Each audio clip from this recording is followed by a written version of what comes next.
वैसे हमारे बीच में पूरी हो। இதாவே நீ 2000 ஆண்டுகளுக்கு முன்பாக இயேசு மூலமாக எங்களோடு பேசப்பட்ட வார்த்தை நாங்கள் பேச ஞானிக்க வந்தமைக்காக நன்றி. खुदाया तूने यीशु मसीह के ज़रिए 2000 साल पहले जिन वचनों को हमारे बीच में तू लेके आया था, उन्हीं वचनों पर ध्यान करने की ताकत से हमें भर दे। இந்த நாளில் நீர் எங்களோடு பேசி நாங்கள் இன்னும் மாறுபடியாக என்னென்ன காரியங்களோ அவைகள் துரிதமாக மாற்றுபடியாக எங்களை ஒப்புக்கொடுக்கிறோம். इस धन्य दिन में, इस धन्य समय के लिए और एक बार अपने आप को सौंपते हैं कि इस धन्य दिन में जो तू चाहता है तू बात कर और उन बातों को हम समझकर उस पर हम चल पाएं। இந்த நாளை நீர் எங்களுக்கு கொடுத்திருக்கிறீர், அதுக்காக நன்றி சொல்கிறோம். और एक बार इस धन्य दिन के लिए तेरा शुक्रिया अदा करते हैं। நாளை குறித்து எங்களுக்கு தெரியாது, कल के बारे में हम नहीं जानते हैं, ஆகவே இந்த நாளிலே நாங்கள் பரிசுத்தம் பண்ணிக்கொள்ள நீர் எங்களுக்கு கொடுத்த கிருபைக்காக நன்றி. इसलिए हम अपने आप को पाकीज़गी में आगे बढ़ाएं। तूने एक और दिन दी है, इसलिए तेरा शुक्रिया अदा करते हैं। எங்களை பரிசுத்தப்படுத்தும், हमें तू पाक कर, உங்களோடு இடைப்படுகிறார். हम सबसे बात कर। நாங்கள் வெறுமனே திரும்பி போகாதபடி உங்கள் மகிமையினால் நாங்கள் பெற்றுக்கொண்டு போகும்படியாக हम खाली हाथ वापस ना जाएं, पर तेरी महिमा को लेकर यहाँ से जाएं। வீட்டில் இயேசு வல்லமை எங்கள் மத்தியில் இருப்பதற்காக நன்றி. यीशु मसीह हमारे बीच में है, इसलिए तेरा शुक्रिया अदा करते हैं। உமது ஆராதனை வேளையில் உங்கள் பிரசன்னம் எங்கள் மத்தியில் இருந்தமைக்காக நன்றி. और प्रतिष्ठा करने वाले के समय तू हमारे बीच में था, इसलिए भी तेरा शुक्रिया अदा करते हैं। தொடர்ந்து எங்கள் மேல் உங்கள் அன்பை ஊற்றுவதற்காக நன்றி.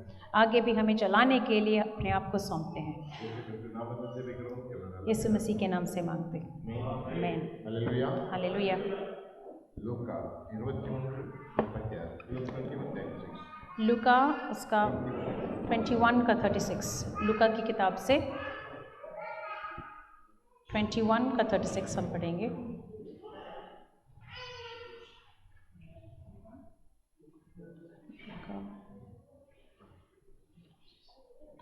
लूक 21:36. तब उसने उनसे कहा, जाति पर जाति और राज्य पर राज्य चढ़ाई करे। जी 21 का 36 लूका। इसलिए जागते रहो और हर समय प्रार्थना करते रहो कि तुम इन सब आने वाले घटनाओं से बचने और मनुष्य के पुत्र के सामने खड़े होने के योग्य बनो। ஹல்லேலூயா. हालेलुया। இன்று நம்மோடு ஆவியானவர் சொல்கிற வார்த்தை, आज पाक रूह हम सब से इस बात का जिक्र कर रहा है, இனி சம்பவிக்க போக இவைகளெல்லாம் நீங்கள் தப்பி மனுஷகுமாரன் நிற்க பாத்திரமாக இருப்பது. आने वाले घटनाओं से बचने का रास्ता। ஹல்லேலூயா. हालेलुया। நாம் இந்த இடத்திற்கு எதற்காக வந்திருக்கிறோம்? हम आज यहाँ क्यों आए हैं? நம் உலக காரியங்களுக்காக வந்திருக்கிறோமா இல்ல ஆவிக்குரிய காரியங்களுக்காக வந்திருக்கிறோம்? क्या हम दुनियावी चीज़ों के लिए आए हैं या रूहानी तरक्की के लिए आए हैं? உலக காரியங்கள் என்றால் உலக ஆசீர்வாதம், உலகத்துடைய சந்தோஷம், உலகத்துடைய தேவைகள் இயேசு கிறிஸ்து மூலமாய் நாம் பெற்றுக்கொள்வதற்காக வந்திருக்கிறோமா? இதை விட பரலோகத்துடைய சாயலை பெற வந்திருக்கிறோம். दुनियावी चीज़ क्या है? ये दुनिया जो देती है, जैसे आशीष और बरकत, घर, और जो दुनिया की तरफ से हमें मिलती है वो है एक तरफ, और दूसरी तरफ रूहानी तरक्की। ஹல்லேலூயா. हालेलुया। வேதம் சொல்கிறது, இனி சம்பவிக்க போற இவைகளும் தப்பும்படியாக பரலோகத்துடைய காரியங்கள் நடைபெறும் என்றால் நாம் எப்போதும் விழித்து ஜெபிக்க வேண்டும் என்று சொல்லப்படுகிறது. इस वचन में ऐसा लिखा है कि आने वाले घटनाओं से अगर बचना है तो हम सबको जागते हुए रहना बहुत ज़रूरी है। ஹல்லேலூயா. हालेलुया। வேதம் சொல்கிறது நாம் விழித்திருந்து ஜெபிக்கிறவர்களாக இருக்க வேண்டும். तो वचन में लिखा है जागते रहो और प्रार्थना करते रहो। ஏன் விழித்திருந்து ஜெபிக்க வேண்டும்? तो जागते हुए दुआ करने की क्या ज़रूरत है? பாருங்கள், லூக்கா 22வது அதிகாரம் 31 32. लूका उसका 22 मुपति 22 31 32. 22 31 और 32, 22 चैप्टर का 31 और 32।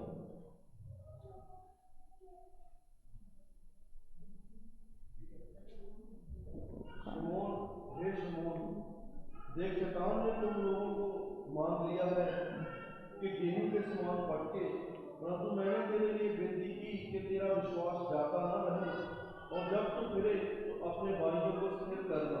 Man hallelujah. ஹல்லேலூயா. பாருங்கள், இயேசு பேதுருவோடு பேசுகிறார். हम देखते हैं कि यहाँ पर यीशु पतरस के साथ बात कर रहा है। ஒரு சூழ்நிலை வருகிறது, இயேசு அவர் விட்டு போகிற காலம், அவர் தன்னை அவர் முடிக்கிற காலம் வரும்போது இயேசு பேதுருவோட சீஷரோட முதல் சீஷரோட பேசுகிறார். यीशु का समय पूरा होने को जा रहा था, तो पतरस के साथ यीशु कुछ चीज़ों का जिक्र कर रहा है। என்ன பேசுகிறார் என்றால், இதோ சாத்தானானவன் உன்னை சோதிக்கும்படியாக பிதாவும் அனுமதி இருக்கா, நீ எச்சரிக்கை. तो शैतान ने कुछ मांगा है पिता परमेश्वर से कि आप पर हाथ रखना है, तो यीशु कहता है होशियार रहो. நீ எப்படி இருக்க வேண்டும் என்றால் விசுவாசம் தளராமல் நீ அந்த சூழ்நிலையில் இருக்க வேண்டும். और तुझे क्या करना है? विश्वास में अटल रहना है. உனக்குள் விசுவாசம் தேவை. तेरे अंदर विश्वास की जरूरत है. முக்கியமான ஒரு காரியம் நாம் அறிந்து கொள்வதால் நாம் நம் உலகத்துடைய போராட்டத்தை ஜெயிக்க வேண்டும் என்றால் விசுவாசம் தேவை என்று பேதுருவோடு சொல்கிறார். நம்மோடு இருக்கிறது.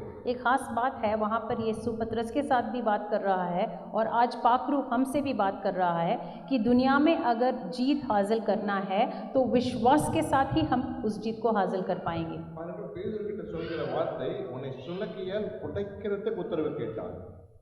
சுளக்கியால் புடைக்கிறதை போல சாத்தான் உன்னை புடைக்கிறதுக்காக. तो वचन में ऐसा लिखा है कि उसको नाश करने के लिए शैतान आकर इजाजत मांग रहा है. हालेलुया. பாருங்க, அவன் பேதுருவை சத்துரு எந்த விதத்தில் சோதிக்கிறான்?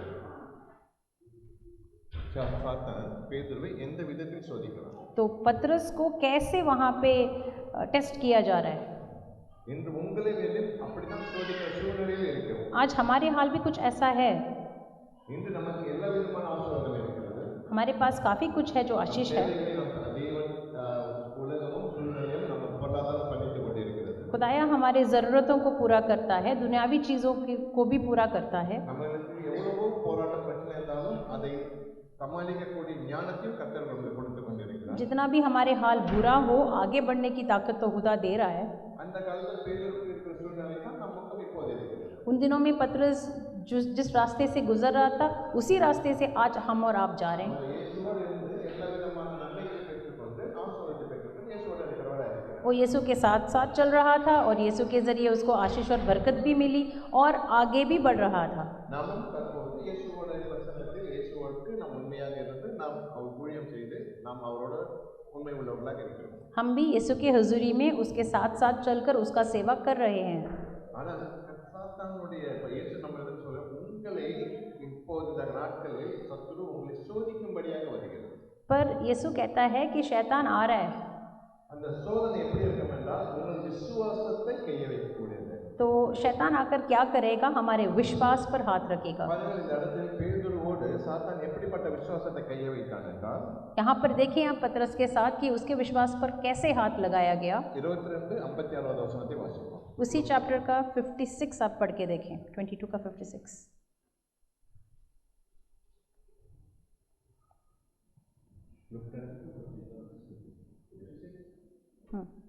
तब एक दासी उसे आग के उजाले में बैठे देखकर और उसकी ओर आकर कहने लगी, यह भी तो उसके साथ था. परंतु उसने यह कहकर इनकार किया, हे नारी, मैं उसे नहीं जानता. हालेलुया. பேதுரு என்ன செய்கிறார்? ஒரு சாதாரண ஒரு வேலைக்கார பெண், எனக்கு சாதாரண ஒரு பெண், அவர் நீ இயேசுவோட இருந்தாய் என்று சொல்லும்போது அப்படிப்பட்ட மகிமையான இயேசுவை யார் என்று தெரியாது மாட்டார். तो वहाँ पर एक साधारण औरत वहाँ पर आती है और कहती है कि ये भी उसके साथ था, तो वो इनकार करके कहता है कि मैं नहीं जानता. அந்த பேதுரு ஒரு காலகட்டங்களில் 5 அப்பம் 2 மீன்களை பலருக்கு கொடுத்தார். ये वही पतरस था जब यीशु ने लोगों के बीच में जब चमत्कार करके दिखाया था, तो यीशु के साथ साथ था. இயேசு அவர் சகல அதிகாரங்களும் கொடுக்கும்போது அவர் பல பேர்களை சுத்தமாக்கினார், குணமாக்கினார், பேய்களை விரட்டினார், எல்லா நன்மைகளும் செய்தார். और जब यीशु ने अपने शागिर्दों को अपनी तरफ से अधिकार दी, तो उसने खुद भी तो किया है चमत्कार का काम. அதை விட பெரிய ஒரு மகிமை, இயேசு தண்ணீரில் நடக்கும்போது இயேசுவை நான் வரட்டுமா என்று கேட்கும்போது இயேசுவா என்று இயேசு சொன்ன வார்த்தை கேட்டு நடக்கும்போது ஒரு அற்புதமான தண்ணீரில் நடக்கும். इन सबसे बढ़कर उसने इतना बड़ा काम किया था कि यीशु जब पानी पर चलने लगा तो वो खुद यीशु के साथ चलना चाहा और उसने मांगा और यीशु ने कहा तू आ, तू चल सकता है मेरे साथ. அதை விட ஒன்றும் மகிமையான காரியம், ஒரு மலையில் இருக்கும்போது ஒரு மறுரூபத்தை பார்த்தார். இயேசுடைய மறுரூபத்தை மோசேவும் எலியாவும் மறுரூபத்தை பார்த்தவர் பேதுரு. और हम देखते हैं इन सब चीज़ों से बढ़कर अंतिम दिनों में उसने यीशु के साथ ये भी देखा था कि पहाड़ों में जाकर यीशु के सामने कौन उतर आया था और यीशु कैसा था. இயேசுவோடு நெருங்கின தொடர்பு, ஆவிக்குரிய மண்டலத்தில் நெருங்கின தொடர்புடையவராக இருந்தார். वो यीशु के साथ साथ बहुत करीब चलने वाला बंदा था। அவர் தன் வாயிலிருந்து அறிக்கையிட்டார். இயேசு கேட்கும்போது என்னை யார் என்று அறிவீர்கள்னு கேட்கும்போது பேதுரு தான் சொல்றான், நீ தேவனுடைய பிதாவின் குமாரன் என்று அறிக்கையிட்டார். और जब यीशु ने पूछा था उससे कुछ दिनों पहले कि तू जानता है कि मैं कौन हूँ, तो उसने ये कहा था, हाँ मैं जानता हूँ, तू जिंदा परमेश्वर का बेटा है। அவர் நாவிலிருந்து தான் வந்தது, நீ பிதாவுடைய தேவனுடைய குமாரன் என்று நாவிலிருந்து அறிக்கை செய்தார். खुद उसने अपने मुंह खोलकर इकरार किया था कि जिंदा परमेश्वर का इकलौता बेटा है। அல்லேலூயா. हालेलुया। ஆனால் அதே பேதுரு पर वही पतरस ஒரு பெண், சாதாரண ஒரு பெண்ணிடத்தில் जब एक औरत वहाँ पे आई, இவர் யார் என்று தெரியாது என்று சொன்னார். वो कहता है कि मैं यीशु को नहीं जानता। எப்படி வந்து சொல்றார்? तो ये कौन सा टेस्ट है? அவர் வேறு ஒரு பகுதியில் பாவம் செய்தாலும் தவறு செய்தாலும் இல்லை, ஆனால் இயேசுவே அவரை ஒரு ஜீவனுள்ள தேவன் அறிந்திருந்து இயேசுவை மறுதலிக்கிறார். वो किसी और रीति से गुनाह कर सकता था, बट अपना मुंह खोल के ऐसा इनकार करता है कि मैं उसको नहीं जानता। அல்லேலூயா. விசுவாசத்தில் வேதம் சொல்கிறது, கூடுமானால் கடைசி நாட்டில் விசுவாசிக்கிறவர்கள் கூட அவர் எழுந்து போவார்கள். क्योंकि वचन में ये भी लिखा है कि अंतिम दिनों में जो विश्वासी हैं वो भी गिर जाएंगे, विश्वास कम पड़ जाएगा। இந்த சத்துருவானவன் கடைசி நாட்களில் செய்கிற ஆயுதம் என்னவென்றால் நம்மை அவன் சோதிக்கும்படியாக ஆயுதம் பண்ணப்பட்டது. शैतान आजकल अंतिम दिनों में ऐसा काम करता है कि हमारा परिचय लेता है और कैसे भी करके हम विश्वास में गिर जाएं, उसका यत्न कर रहा है। அவன் எப்படி வந்து செயல்படுகிறான் என்றால், वो कैसे काम करता है? இந்த நாட்களில் எப்படி செயல்படுகிறான் என்றால், इन दिनों में शैतान कैसे काम करता है? எனக்கு எதிரி யார் என்றால், मेरे खिलाफ मेरा दुश्मन कौन है? சத்துருவானவன் எனக்கு எதிரி யார் என்றால் சரீரம் தான். मेरे खिलाफ खुद मेरा शरीर है। அல்லேலூயா. हालेलुया। என்னுடைய சரீரம் தான் எனக்கு. मेरा शरीर खुद मेरे खिलाफ है। ஒரு காலத்தில் ஊழியர்கள் செய்கிறார்கள் என்றால், कई दिन हो सकते थे आपके ज़िंदगी में कि कोई खादिम थे जो आपके खिलाफ थे, या काम की जगह पर कोई था आपके खिलाफ थे, மனைவியோ கணவனோ பிள்ளைகளோ எதிரியாக या पति पत्नी या बच्चे हो सकते थे हमारे खिलाफ, या आपके रिश्तेदार भी हो सकते हैं।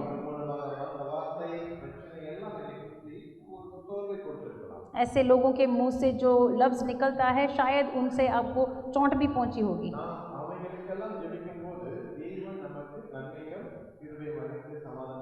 पर उन हालातों के बीच में दुआ करने की वजह से खुदा ने हमको आशीष भरकर शांति और तसल्ली दी, क्योंकि खुदा के लिए ऐसा कोई चीज़ नहीं है जो नामुमकिन है, और शैतान भी जानता है। और हम अंतिम दिनों के जंग में खड़े हैं। हालेलुया। हम अंतिम दिनों के जंग के मैदान में खड़े हैं।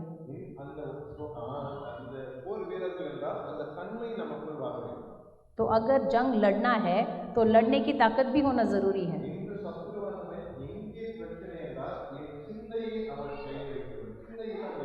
तो आजकल शैतान ऐसा कर रहा है कि हमारे सोच पर हाथ डाल रहा है। मेरी अकल इस्तेमाल करके ही मैं हालातों का जो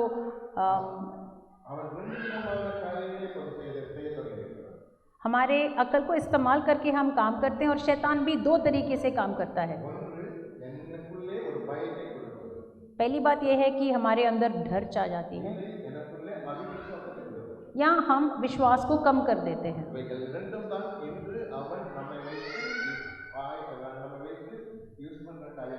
और जंग के मैदान में ये दो हथियार हैं जो शैतान हमारे खिलाफ इस्तेमाल करता है। हालेलुया।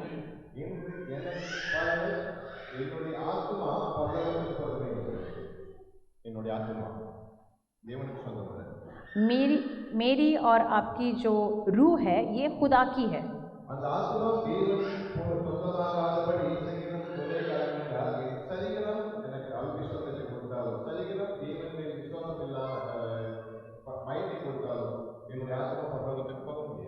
तो अगर मेरी शरीर रुकावट बनकर विश्वास में कम पड़ जाएगी, या मेरी खुदा के साथ जोड़ने में, मेरे रूह को खुदा के साथ जोड़ने में रुकावट बन रही है, तो मेरा रूह खुदा तक नहीं पहुंच सकता।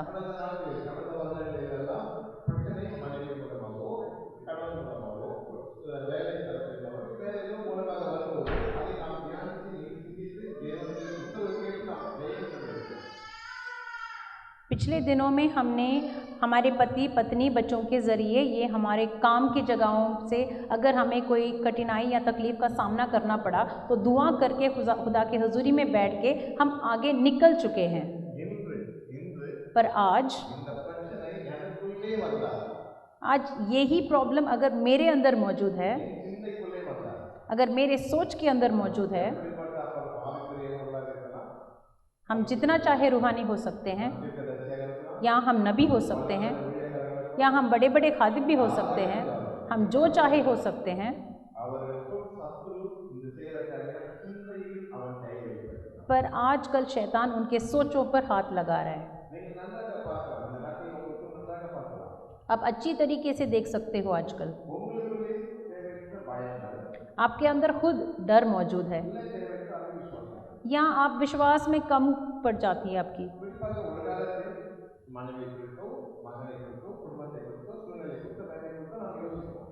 शुरुआत में आप पति पत्नी बच्चे घर परिवार काम के बारे में सोचते थे, ஆனால் இந்த நாட்களில் நீங்கள் நன்றாக உங்களை சோதித்தறிந்தால் உங்களை குறித்து நீங்கள் நிறைய पर आजकल अगर आप अपने आप को अच्छी तरीके से परख कर देखोगे तो आप खुद के बारे में ज़्यादा सवाल करना शुरू कर रहे हो। அல்லேலூயா. எனக்கு ஏன் கோபம் வருகிறது என்று தெரியாது, मुझे क्यों गुस्सा आ रहा है मैं नहीं जानता, எனக்கு ஏன் சண்டை வருகிறது என்று தெரியாது, मैं क्यों झगड़ता हूँ मुझे नहीं पता, எனக்கு ஏன் பிரச்சனை நடக்கிறது என்று தெரியாது. ये सब मेरे सामने क्यों हो रही है मुझे नहीं पता। உதாரணத்துக்கு பார்த்தா, உதாரணத்துக்கு எக்ஸாம்பிளாக பார்த்தா, मैं आपको एग्जाम्पल बताऊंगा। ஒரு வல்லமை ஒரு நம்ம எல்லாரும் மோடி தெரியும், மோடி தெரியும், Modi prime minister India. Okay हम हमारे प्राइम मिनिस्टर मोदी का एग्जाम्पल लेंगे, या कोई दूसरे प्रेसिडेंट के बारे में आप सोच के देखें। और நல்ல हेल्थ, நல்ல सिचुएशन இருக்காரு. वो शारीरिक तौर पर बिल्कुल ठीक है, அன்று காலையில் அவர் ஹாஸ்பிட்டலுக்கு போகிறார். पर एक दिन सुबह वो हॉस्पिटल जाता है ஃபுல் பாடி செக்கப் போகிறார். और फुल बॉडी चेकअप करके आता है, ரிப்போர்ட் எல்லாம் கொடுத்துட்டு அல்லாத கொடுத்துட்டு வீட்டுக்கு சாப்பிட வருகிறார். और उन्होंने रिपोर्ट भी उसके हाथ में दे दिया और घर वापस आकर खाने के लिए बैठता है। அவர் உடம்புக்கு ஒன்றும் இல்லை, அவர் செக்கப் போகிறார். चेकअप पर गया था, कुछ बीमार तो नहीं था। हालेलुया। அவர் சாப்பிடும்போது சாப்பாடே வாங்கிட்டு और खाने के समय ஒரு ஃபோன் வருகிறது. फ़ोन एक कॉल आता है மிஸ்டர் பிரசிடென்ட், कि मिस्टर प्रेसिडेंट உங்களுக்கு கேன்சர் இருந்ததால இறந்துருக்கீங்க. आपको कैंसर हुआ है और आपको सिर्फ 2 दिन बचा है बाकी, ரிப்போர்ட் அவர் தெரிவிக்கிறதா और ये रिपोर्ट उसको अगर मिली அந்த பிரசிடென்ட் நிலைமை तो उस प्रेसिडेंट का हाल क्या होगा। அல்லேலூயா. हालेलुया।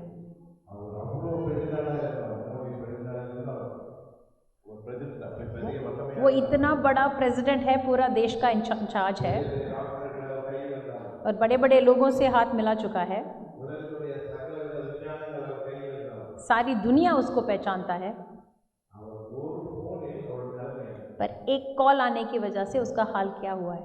சத்தம் ஒன்று சொல்கிறது, एक आवाज़ कान में पड़ी உன்னுடைய உடம்பு கேன்சராக இருக்குது, சீக்கிரம் கண்டுபிடிப்பார். कि तेरे शरीर में कैंसर है और जल्दी ही तेरी मौत हो जाएगी। அவருடைய பதவியை அவருக்கு காப்பாற்றினார். அவர் மனசானது எப்படி இருக்கும், அவர் மனதை தான் சொல்றீங்க. उसका पोजीशन तो उसको नहीं बचा सकता, तो दिल में कैसा महसूस कर रहा होगा। டாக்டர் சொல்ற எல்லாரும் சொன்னார், பயப்படாதீங்க, நம்ம காப்பாற்றி விடலாம்னு சொன்னார். डॉक्टर्स आकर कह सकते हैं हम पूरा कोशिश करेंगे आपके लिए, அதிகாரிகள் நாங்களுக்கும் நீங்கள் கவலைப்படாதீங்கன்னு சொன்னார். या बड़े बड़े अधिकारी आकर बोल सकते हैं कि आपके लिए हम सब करने के लिए तैयार हैं। சில ஆசிரியர்கள், நண்பர்கள், பெரிய பெரிய மந்திரத்தோடு எல்லாரும் நாங்கள் உதவி செய்கிறோம் என்றால் कोई पास्टर्स या खादिम या दूसरे बड़े बड़े देशों से खादिम आकर कह सकते हैं तेरे लिए दुआ करेंगे। அவங்க மதத்தை நாங்கள் காப்பாற்றி விடுறோம் என்று சொன்னால் अगर सब आकर मिलकर कहें कि तुझे कैसे भी करके बचा लेंगे, அந்த பிரசிடென்ட் நிலைமை மனதளவே पर आप परख कर देखें दिल में वो कैसा महसूस कर रहा होगा। हालेलुया। எப்படி இருக்கும்? कैसा होगा। அவ்வளோ பெரிய மாளிகையில் அவர் சந்தோஷமாக இருக்க முடியுமா? इतना बड़ा महल में क्या वो खुश रह सकता है। அவர் பெட்டை அது வரைக்கும் பெட்டை அவர் பார்த்து சந்தோஷம், பெட்டை பார்த்து அவர் சந்தோஷப்பட்டிருப்பார். कितने दिनों से महीनों से वो खुश था, क्या आगे से खुश रह पाएगा। ஆனால் இப்போது பெட்டை பார்த்தாலே அவர் பயம். क्योंकि यहाँ जहाँ भी देखेगा उसको डर लगेगा, இந்த பெட்டை பார்த்தா மதிப்பி விடும் ஒரு பயம் இருக்கும். उसको डर लगेगा क्योंकि पता नहीं है कि मेरा मौत कब होगा। ऐसा है कि नहीं। ரீதியாக ஒரு சின்ன ஒரு காரியம் வரும்போது அவன் அவ்வளோ அவ்வளோ வல்லமையான ஒரு பிரசிடென்டாக இருந்தாலும் பிரைம் மினிஸ்டராக இருந்தாலும் அவனுக்குள்ள இருக்கிற எல்லா அதிகாரம் எல்லாத்தையும் அவன் விட்டு போயிருக்கிறது. एक आवाज़ कान में पड़ने की वजह से वो चाहे जितना बड़ा प्रेसिडेंट या प्राइम मिनिस्टर हो, उसके दिल में ये बात जब उसको पहुंचती है तो उसके दिल में सवाल और डर पैदा हो जाता है। இன்று அதே போலதான் இந்த நாம் இருக்கிறோம். आज ऐसा ही है कि आप और हम हैं। இந்த சபையில் இருக்கிறோம். हम कहते हैं हमारी कलीसिया में नबूवत है, ஆவியில் இருக்கிறோம். रूहानी तरीके से दुआ करते हैं எல்லா விதமான ஆவிக்குரிய அபிஷேகங்கள் நமக்கு இருக்கு. और रूह का मसा हमारे बीच में है நம்மோட கதை பேசிக்கொண்டிருக்கிறோம். और खुदा हमारे साथ बात करता है। நாம் ஜெபிக்கும்போது நாம் காலையில் ஜெபிக்கிறோம். तो जब हम पर्सनली दुआ करते हैं तो सुबह और शाम दुआ करते हैं 5 மணிக்கு ஜெபிச்சுட்டு 6 மணிக்கு வரைக்கும். और पाँच बजे के दुआ करने के लिए 6 बजे पहुंचते हैं 6 மணிக்கு முன்னாடி வெளியே 5 மணிக்கு ஜெபிச்சுட்டு 6 மணிக்கு போட்டு வெளியே வருவாங்க. और हम देखते हैं इनके पूरी 5 मणि की जब 5 மணிக்கு ஜெபிச்சுட்டு 6 மணிக்கு ரூம் விட்டு வெளியே 5 बजे दुआ शुरू करके 6 बजे ख़त्म करते हैं। मान ले वो लाली बाई हैं लड़की को फोन करो. और लाली बाई को एक कॉल आता है, लड़की लाली भाई, फोन करो. नहीं लड़की को ना नहीं जெபிக்கிறேன். और लाली बाई कहते हैं कि मैं 1 घंटा दुआ में था। और वो आकर शानी से भी बात करके कहते हैं कि मैंने दुआ की और मैंने शानी के लिए भी दुआ की और खुदा ने मुझसे बात की और अगले हफ्ते ही हम कुछ नया करने वाले हैं और खुदा कहता है कि वो हमारे लिए पूरा करके दिखाएगा। ये सुनकर शानी भी अच्छा सा कॉफ़ी बनाकर लाली भाई को पिलाती है और दोनों खुश हैं। एक कॉल आती है, हेलो क्या ये लाली है? मैं अस्पताल से आपको कॉल कर रहा हूँ, आपके रिपोर्ट में कोई प्रॉब्लम है?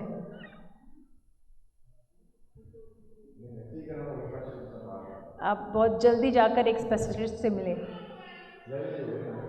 लाली भाई को मैं जस्ट एग्जांपल बता रहा हूँ, तो इनके अंदर सवाल पैदा होता है। अवर धैर्य में இருக்கிறாரா? ओके, वो कहते हैं मैं विश्वास में आगे बढ़ चुका हूँ। हाँ, वो कहते हैं आपका एग्जाम्पल इसलिए ले रहे हैं क्योंकि उनका मानना है कि आप विश्वास में आगे निकल चुके हो। विश्वास में इतना ताकत है, फिर भी जब कॉल आएगा तो आपका हाल कैसा होगा?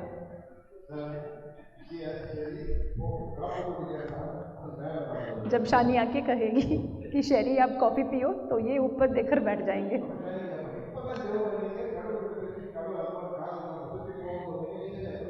तो शानी पूछेगी अभी अभी तो दुआ करके बाहर निकला था और ये न्यूज़ सुनकर क्या हुआ? तो लाली भाई का जवाब क्या होगा? स्पेशलिस्ट का पता ढूंढ रहे होंगे। क्यों? क्योंकि अकल में वो बात अंदर आ गई। 1 घंटा खुदा के हजूरी में बैठकर बात हुई और खुदा ने जवाब दी कि आने वाले हफ्ते में वो पूरा कर रहा हूँ और तेरे साथ सिर्फ आशीष और बरकत है। और खुदा ने लाली भाई के साथ बात की, खुदा ने खुद बात की, पर क्योंकि ऐसा ही एक कॉल आ गया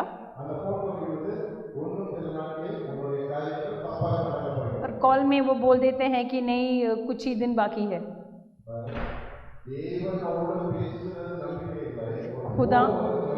खुदा ने खुद मुझसे बात की है, वो बात भूल जाते हैं, बट कॉल पर हमारा भरोसा रखते हैं।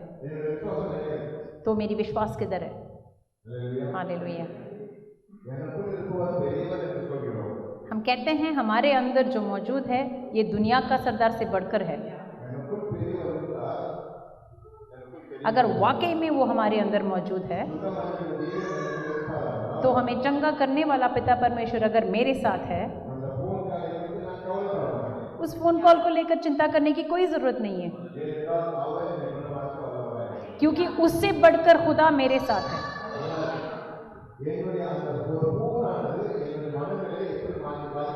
पर आप परख कर देखिए, कॉल की वजह से हम कितना खो जाते हैं। ऐसे ही तो हम देखते हैं आजकल हमारे सोच को इस्तेमाल करके शैतान हमारे खिलाफ काम करता है। एक है डर, दूसरी है अविश्वास, विश्वास में कम पड़ जाना। ये अविश्वास कैसा है वो पता नहीं होगा कि नहीं होगा, முடியுமா முடியாது. मैं कर सकता हूँ कि नहीं। இப்படி ரெண்டு காரியங்கள் என்னோட செயல்படும் போது என்னுடைய ஜெபமானது எப்படி செயல்படும்? अगर ये दो चीज़ हमारे अंदर काम करेंगे तो मेरी दुआ कैसे जवाब लेके आ सकती है। அல்லேலூயா. हालेलुया। நான் எப்படி பரலோகத்துக்கு போவேன்? मैं कैसे जा सकता हूँ स्वर्ग में। வேதம் சொல்கிறது பயப்படுறவர்களும் அவிசுவாசிகளும் இரண்டாவது கட்டமாக நரகத்தில் தள்ளப்படுவார்கள். वचन में लिखा है जो अविश्वासी हैं और जो डरते हैं उनको आग में डाल दिया जाएगा। அல்லேலூயா. हालेलुया। அப்ப நான் பயந்து பயப்படுற சுபாவம் எனக்கு இருக்குமானால் अगर डरने की स्वभाव हमारे अंदर है நான் எப்படி தைரியமாக ஜெபிக்கணும்? तो मैं कैसे खुदा के लिए आगे बढ़ सकता हूँ। ஏன்னா இந்த சத்துருவனம் செய்கிற மன ரீதியான போராட்டம் தான் நமக்கு நடந்து கொண்டிருக்கிறது. आजकल इसी बात को शैतान इस्तेमाल करके हमारे साथ हालातों को खिलाफ करता है। அல்லேலூயா. हालेलुया। யோனாவை குறித்து உங்களுக்கு தெரியும். आप सब जानते हैं जोना के बारे में। யோனாவை தேவன் சொல்கிறார், நினிவேக்கு போய். जोना को ये खुदा कहता है कि तू निनवे जा। நினிவேல இருக்கிற சூழ்நிலை சரியில்லை, அதனால் அவன் பயந்து கொண்டு தப்பிச்சு போயிட்டான். निनवे में वो जो सिचुएशन था, हालात था, ठीक नहीं था, तो वो कहता है नहीं मैं दूसरी तरफ जाऊंगा। அந்த கப்பலில் போகும்போது புயல் அடிக்கிறது, சூழ்நிலை மாறுகிறது. और वो जहाज़ में जब था तो हम देखते हैं वहाँ भी हाल बदलती है। அந்த சூழ்நிலை மாறும்போது ஜனங்கள் பயந்து கொண்டிருக்கிறார்கள். और क्योंकि वहाँ पर आंधी और तूफान आती है तो लोग डर जाते हैं। ஆனால் ஏன் புயல் அடிக்கிறது, எதற்காக சூழ்நிலை புயல் என்று யோனாவுக்கு தெரியுமா தெரியாது? पर आंधी और तूफान क्यों आया है जोना जानता था कि नहीं। யோனாவுக்கு தெரியுமா தெரியாது? वो जानता था कि नहीं, யோனாவுக்கு தெரியும். वो जानता था। நான் தப்பிச்சு போயிட்டேன், நினிவேக்கு போகவில்லை, அதனால தேவன் இந்த காரியத்தை क्योंकि मैं निनवे नहीं गया जहाँ खुदा ने कहा था जाओ।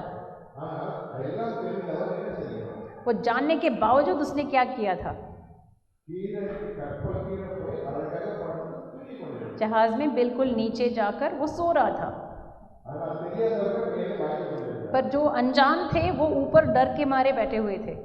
இந்த ஆவிக்குரிய பிள்ளைகளெல்லாம் அவர்களுக்கு தெரியும். तो हम कहते हैं हम रूहानी हैं, तो हम आज क्या करते हैं, எல்லாம் தெரியும். हम सब कुछ जानते हैं। கடைசி நாளை குறித்து தெரியும். अंतिम दिनों में है ये भी जानते हैं। தேவன் கடைசியிலே நாட்களில் என்ன செய்ய போகிறார் என்று தெரியும். और अंतिम दिनों में खुदा क्या करने वाला है ये भी जानते हैं। அதை நான் ஜெயிக்க வேண்டும் என்றால் நான் என்ன செய்ய வேண்டும் என்று எனக்கு தெரியும். और जीत पाने के लिए क्या करना है ये भी जानते हैं। நம்மளுக்கு பார்த்து தவிர யாரும் இல்லை. நம்மளுக்கு தெரியும். पास्टर साहब के पास जाकर सवाल करने की ज़रूरत नहीं है, खुद हम जानते हैं कि क्या करना है। ஆனால் நாம் என்ன செய்ய पर हम क्या कर रहे हैं। யோனா கப்பல் கீழ் படுத்து கொண்டிருப்பது போல நம்முடைய சூழ்நிலையில நாம் தனி கொண்டவர்களாக இருக்கிறோம். जैसे योना जहाज़ में जाके सो रहा था वैसे ही हम हमारे हाल के बीच में सो रहे हैं। இல்லையா? ஏன்னா கப்பல் மேலே தான் அந்த பிரச்சனை இருக்குது. கப்பல் கீழே ஒன்றும் ஆக முடியாது. क्योंकि जहाज़ में अंदर उसको कुछ पता नहीं चल रहा था कि बाहर क्या चल रहा है। அந்த புயல் அடிக்கிறப்போ எதுவுமே கேட்காது. आंधी तूफान कुछ भी उसके कान में नहीं पड़ रही थी। ஆனால் அவருக்கு ஒன்று மட்டும் தெரியும். उसको सिर्फ एक बात पता है, செத்தா எல்லாரும் சாவாங்க. अगर मौत होगी तो सबकी मौत होगी, ஆனால் நான் இங்கே போகிறேன். तो मैं नहीं जाऊंगा। இல்லையா? हालेलुया। அதே போல தான் हम भी ऐसे ही हैं, அதே போல தான் हम भी ऐसे ही हैं। இந்த ஜெபத்தோட முடிக்கலாம். இந்த ஜெபத்தோட இப்போ செய்கிற ஜெபத்தோட முடிக்கலாம். हम ऐसे ही दुआ करके ख़त्म करते हैं। நான் 3 மணி நேரம் சமைக்க வரலாம். हम 3 घंटे के लिए कलीसिया आएंगे। வெள்ளிக்கிழமை உபவாசத்துக்கு வந்து நைட் ஜெபம் செய்யலாம். हम फ्राइडे का नाइट प्रेयर में हिस्सा लेंगे। நமக்கு கஷ்டப்படுற நேரத்தில் கஷ்டத்தில் போய் ஜெபம் செய்து பெற்றுக்கொள்ளலாம். जब कभी भी हमें तकलीफ होती है तो खुदा की हजूरी में बैठ के दुआ करके पा लेंगे। இது நம்மளுடைய பாதுகாப்பு. ये हमारी स्टाइल है। हालेलुया। जब खुदा ने योना को कहा था निनवे जाओ, योना ने जो किया था वही हम करते हैं। और शैतान कैसे करता है ये सब। क्या आपके पति टेंशन लेता है तो वो गुस्सा करता है अपने बीवी पर। अगर बीवी को गुस्सा आती है तो आके अपने पति को बोलती है, क्योंकि आप दोनों रूहानी हैं। इन दोनों के गुस्सा देखकर कोई तीसरा होगा जो दुआ करेगा, उन एक को गुस्सा आ गया तो दूसरा दुआ करेगा।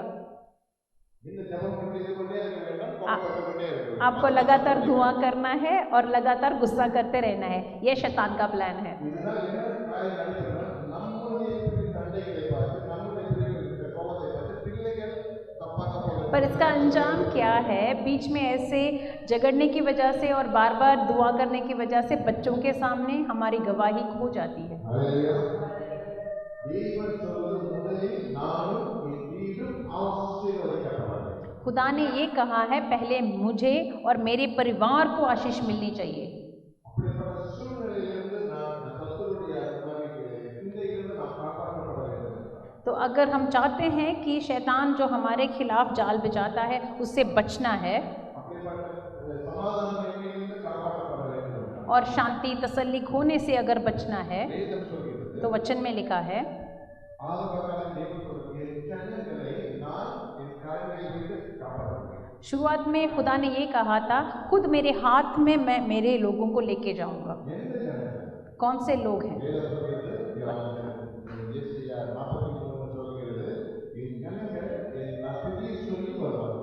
तो इसाया की किताब 43rd चैप्टर में ऐसा एक वचन है जहाँ पे खुदा ने ये कहा है कि मेरे लिए एक लोग को मैं रचाऊंगा जो मेरा प्रस्तिश, मेरे गुणगान गाएंगे। ஹல்லேலூயா. हालेलुया। என் ஜனங்கள் என் துதியை சொல்லி வர வாசிப்போம்.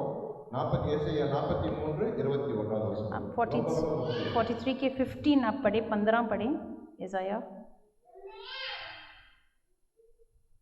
मैं यहोवा तुम्हारा पवित्र इस्राएल का सृजनहार तुम्हारा राजा हूँ। ஹல்லேலூயா.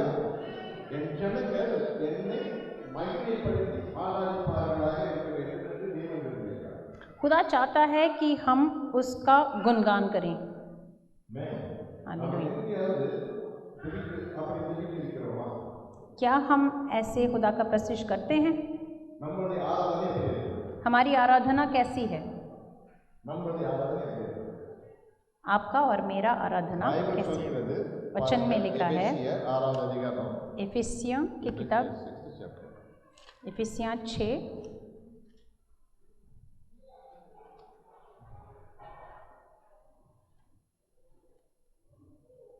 I'm sorry, फिलिपियाँ 4th chapter 6 and 7. फिलिपियों 4 उसका 5 और 6। நாம் ஜெபிக்கிற ஜெபம் எப்படி இருக்கிறது? आजकल क्या हमारी दुआ ऐसी है कि नहीं? Philip 4th chapter 5 and 6 and 7. 6 और 7, 4 उसका 6 और 7। तुम्हारी कोमलता सब मनुष्यों पर प्रकट हो, प्रभु निकट है। किसी भी बात की चिंता मत करो, परंतु हर बात में तुम्हारे निवेदन, प्रार्थना और विनती के द्वारा धन्यवाद के साथ परमेश्वर के उपस्थित किए जाएं। तब परमेश्वर जो सारी समझ से परे है तुम्हारे हृदय और तुम्हारे विचारों को मसीह यीशु में सुरक्षित रखें। मैं நம்ம ஜெபம் எப்படி இருக்கிறது? तो हमारी दुआ कैसी है? வேதம் பைபிள் சொல்கிறது, ஆதிகாரம் वचन में लिखा है, தோத்திரத்தோடு ஜெபத்தோடு வேண்டுதல் செய்ய வேண்டும். निवेदन, प्रार्थना और विनती द्वारा। हालेलुया। தோத்திரத்தோடு ஜெபத்தோடு வேண்டுதல் செய்ய வேண்டும். தோத்திரம், ஜெபம், வேண்டுதல். निवेदन, प्रार्थना और विनती, ये 3 चीज़ है इस वचन में हमने पढ़ा है। இன்று நம்முடைய ஜெபம் எப்படி இருக்கிறது? आज हमारी दुआ कैसी है? இப்போது நம்முடைய லலிதர் दोबारा मैं लाली भाई का एग्जाम्पल लूँगा। அவன் மகன் வந்து அப்பா எனக்கு பெண் வேணும், लाली भाई के पास उनका बेटा आता है और कहता है, पापा मुझे एक पेन चाहिए। அப்பா வாங்கி கொடுக்குறாரு. तो पापा खरीद के दे देते हैं। எனக்கு PS4 வேணும், PS5 मुझे एक प्ले स्टेशन 5 चाहिए, எனக்கு வேற ஒரு கம்ப்யூட்டர் வேணும். मुझे एक कंप्यूटर चाहिए। ஒவ்வொரு நாளும் எனக்கு வேணும். हर रोज़ आकर उनका बेटा मांगता रहता है कि मुझे ये चाहिए, ये चाहिए, அவர் வாங்கி கொடுத்து கொண்டே இருக்கிறார். और वो हर दिन उसको देता रहता है। ஒரு நாள் கூட ஒரு மகன் அப்பா எனக்கு வாங்கி கொடுத்ததுக்கு தேங்க்ஸ் சொல்லாமல் இருந்தால் அவர் கேட்கிறது. अगर एक दिन भी उनका बेटा आकर उनको थैंक यू ना कहें कि पापा आप ये सब खरीद के मुझे देते हो, तो उनका कैसा लग रहा होगा? ரெண்டாவது दूसरी बात, அம்மா மகன் கிட்ட கேட்கிறார். माँ और बेटे के बीच की बात। அப்பா இவரை வாங்கி கொடுக்குறாரு, நீ ஒன்றுமே அப்பாவுக்கு நீ அப்பா சொல்லாமல் பேசுறாங்க, கொஞ்சம் மாட்டேன்னு கேட்குறாரு. तो मम्मा आके पूछती हैं कि पापा ये सब खरीद के तुझे देते हैं, तो एक दफ़ा भी उसको जाकर थैंक यू की नहीं बोलता बेटा। அது பார்த்தா அவர் டேடி எனக்கு அப்பா அப்பா வாங்கி கொடுக்குறதுக்காக அவர் அப்பா வரை நான் செய்ய முடியாதுன்னு இப்படி இருக்கு. और उनका बेटा का जवाब अगर कुछ ऐसा हो कि उनका काम है वो मेरे लिए खरीद के देना, तो उनका काम है, अगर ऐसा जवाब दे दिया அப்பாவுக்கு எதுவும் அப்படி இருக்கு. तो पापा का दिल कैसा दुख रहा होगा, அது நல்லி தரது அப்படி இருக்கு. लाली भाई को कैसा लग रहा होगा। அடுத்த தடவை அப்பா எனக்கு இருபது சொல்லப்படும்போது அப்பாவுக்கு இருபது எப்படி இருக்கும். अगली दफ़ा जब उनका बेटा आकर कुछ मांगे तो उनके दिल में उनको कैसा महसूस हो रहा होगा। அப்பா கேட்பாங்க क्या तब पापा मानेंगे या नहीं। எவ்வளோ வாங்கி கொடுக்குறது ஒரு நாள் கூட அன்பா எவ்வளோ வந்து நிச்சயமாக அன்பா பேச மாட்டேன் என்னோட சாப்பிட மாட்டேன் கேட்க மாட்டாங்க. अरे इतने दिनों से ये सब खरीद के मैं दे चुका हूँ, कम से कम मेरे साथ बैठ के खाना भी नहीं खा रहा है, मैं उसके लिए क्यों खरीद के दूँ। ஒருவேளை லல்லி பிரதர்ஸ் பிரஸ்டீஜ் பார்க்குறவரா இருந்தார். शायद अगर लाली भाई को लगे कि ये प्रेस्टीज की बात है, நான் கேட்டுதான் எனக்கு அந்த கணம் வரணும் என்றார். वो चाहते हैं कि मैं मांगकर उससे थैंक्स नहीं बुलवाना चाहता।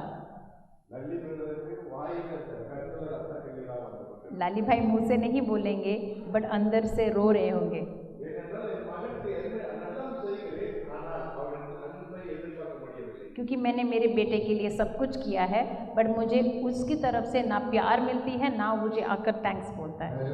हालेलुया। ऐसा लग रहा होगा कि नहीं।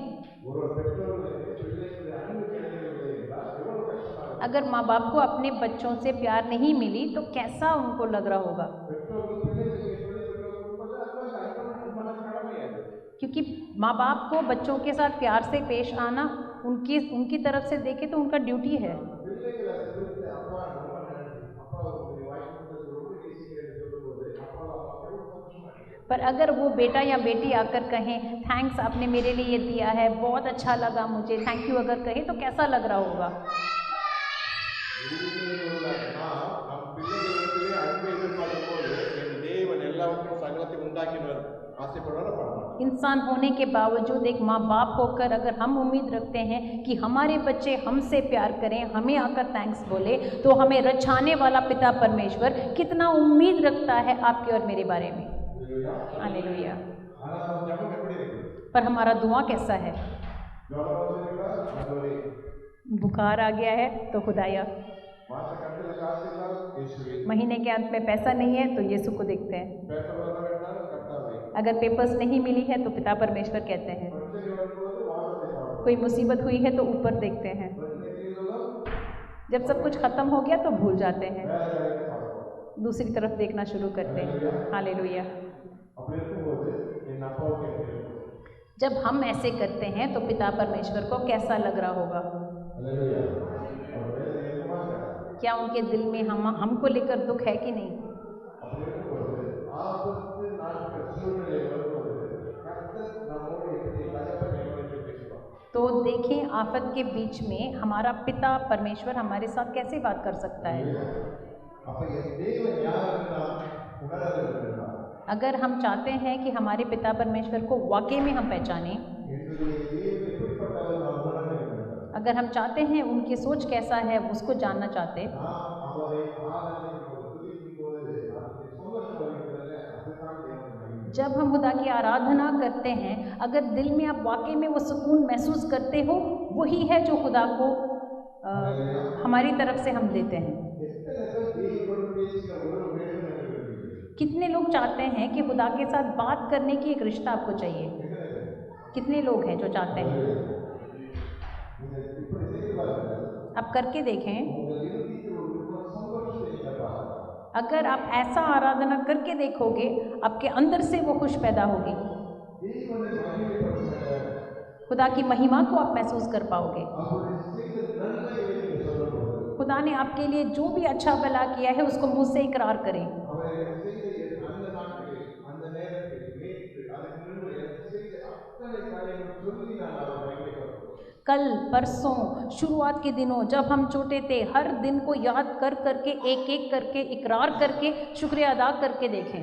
சொல்லி பாருங்கள். உங்களுக்கு இருதயத்தில் ஒரு சந்தோஷம் உண்டாகும். और जब आप ऐसा बोलना शुरू करोगे, दिल ही दिल में आप उस खुशी को महसूस करना शुरू करोगे। Hallelujah. हालेलुया। நீங்கள் சொல்ல சொல்ல உங்கள் இருதயத்தில் ஒரு விதமான ஒரு தேவனுடைய சமாதானம் வந்து கொண்டிருக்கும். जितना ज़्यादा आप मुझसे इकरार करते रहोगे, उतना ज़्यादा शांति और तसल्ली आपके दिल में पैदा होगी। ஏன் என் ஜெபத்துக்கு பதில் இல்லை, ஏன் ஜெபத்துக்கு சமாதானம் இல்லை என்றால் நம்முடைய ஜெபத்தில் ஏதோ ஒரு குறை இருக்கிறது. दुआ करने के बाद आपको ऐसा क्यों लगता है कि मुझे तसल्ली नहीं मिल रहा है? कुछ तो है जो रुकावट है। Hallelujah.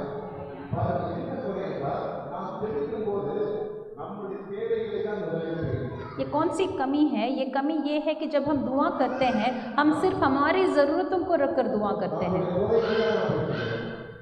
நம்முடைய குறைகள் हम सिर्फ हमारी कमियों का जिक्र करते रहते हैं।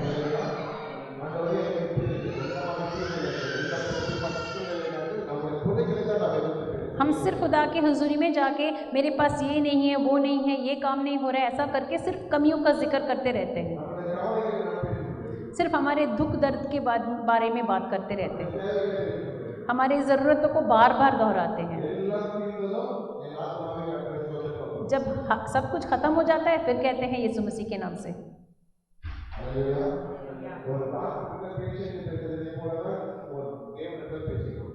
जैसे डॉक्टर के पास मरीज जाके बात करता है, वैसे ही हम खुदा के सामने जाके बात करते हैं।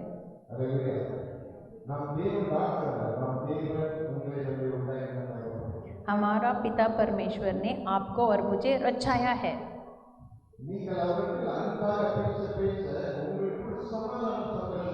उसके साथ अगर आप प्यार से, विश्वास के साथ पेश आओगे तो आपके अंदर शांति और तसल्ली अपने आप से पैदा होगी। हालेलुया।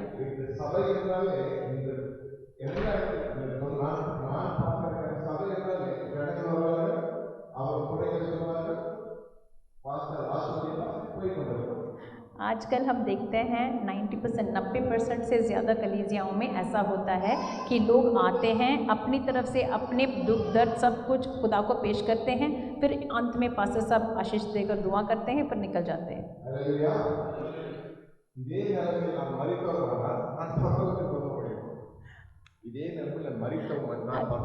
अगर इसी सोच के साथ आज हमारी मौत हुई, क्या हम स्वर्ग पहुंच सकते हैं?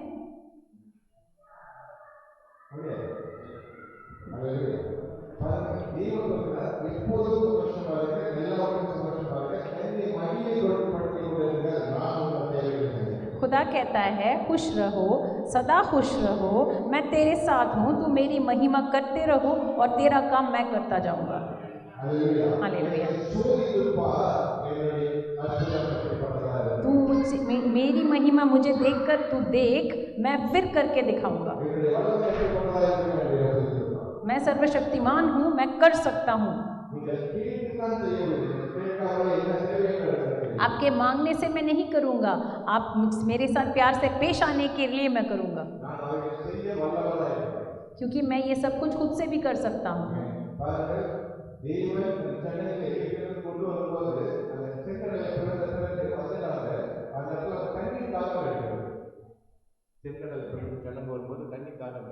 ओके, जब वो मिस्र से निकलकर बाहर आ गए थे, पानी भी पार कर चुके थे, उसके बाद उन सबको प्यास लगी। और जब उनको प्यास लगी तो पानी ढूंढ रहे थे, पानी नहीं मिली, तो वो जाकर मूसा को बोल देते हैं और मूसा खुदा के साथ बात करता है।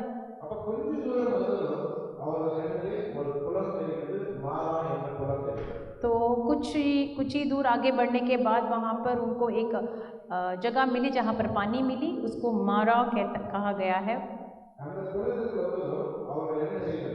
वहाँ पर पहुँचते ही उन लोगों को क्या करना चाहिए था? वहाँ पर पहुँचने के बाद क्योंकि उनको प्यास लगी, वहाँ पहुँचते ही उन्होंने उस पानी को पीने की कोशिश की, क्योंकि उन्होंने पानी खुदा से मांगा था, खुदा ने पानी दी, तो जाकर डायरेक्टली पीना शुरू करते हैं।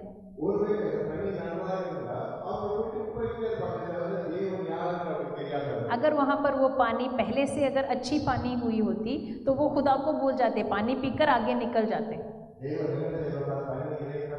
तो खुदा ने क्या किया था? वो बिल्कुल भी कड़वा पानी था।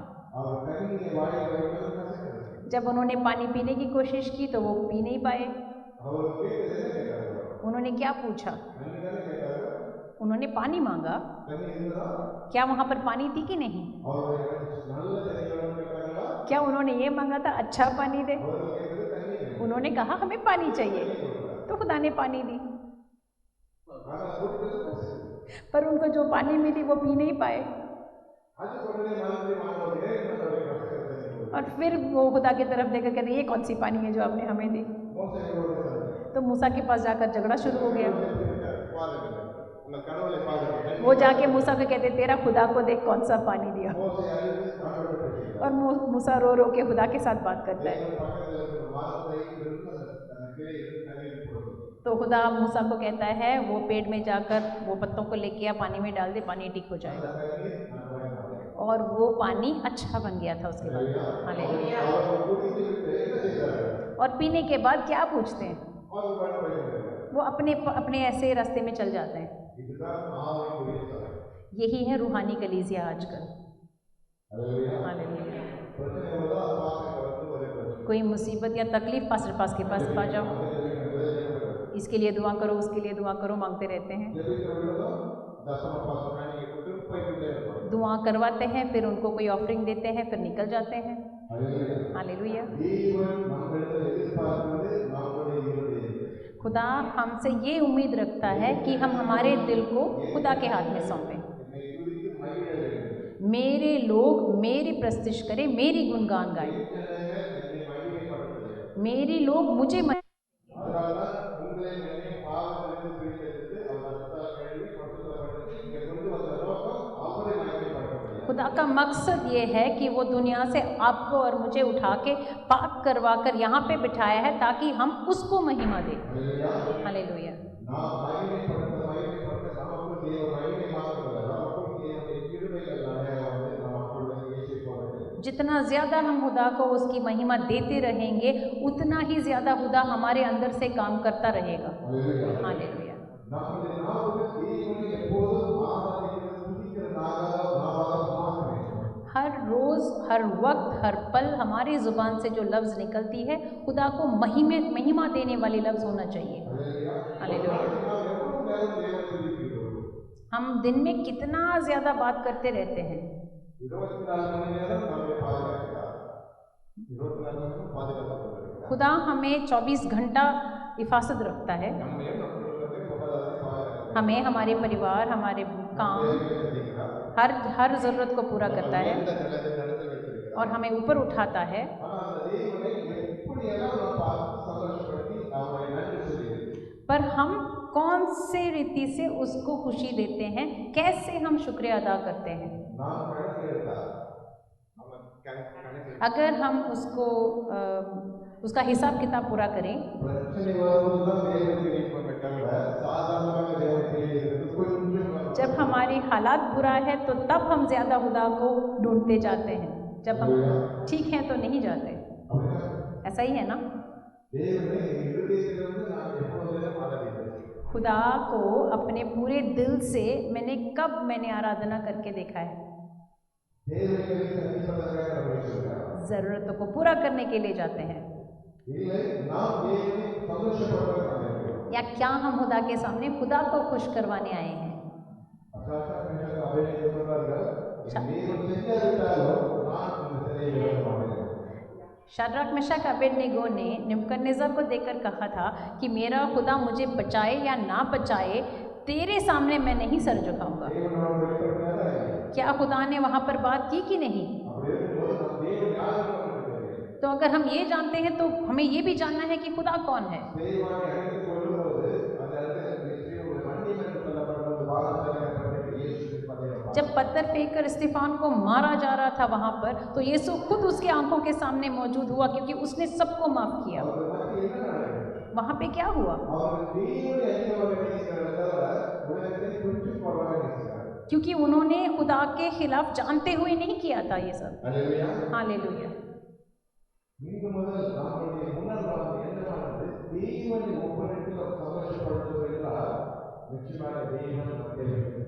हम सिर्फ आगे से ऐसा सोच लेकर खुदा के सामने आए कि कैसे भी करके खुदा को खुश करना है। அல்லேலூயா. हालेलुया।